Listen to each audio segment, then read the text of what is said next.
যে গাছ থেকে আর কি এই যে দেখুন একদম পেকে গেছে, খাওয়ার প্রস্তুত হয়েছে আর কি, হয়ে গেছে। তা হচ্ছে শীতকালীন আনারস। আসলে আনারসটা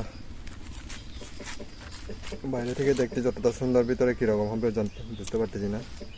হয়তো অনেকটা মিষ্টি হবে আর কি। এই যে আসলে এখন হচ্ছে আনারস থাকার কথা না, কারণ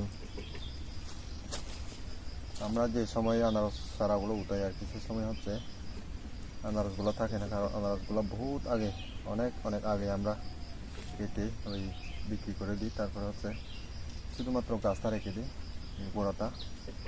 ওখান থেকে হচ্ছে আনারস চারাগুলো বাইরে যখন আসবে, যখন বড় বড় হবে, সে সময় হচ্ছে আমরা আনারস চারাগুলো সংগ্রহ করি আর কি। সে সময় এই যে পুরন যে এই বয়স্ক যে গাছটা, আমরা হচ্ছে ওইটাকে ফেলে দিই। শুধুমাত্র হচ্ছে চারাগুলো যেগুলো বড় বড়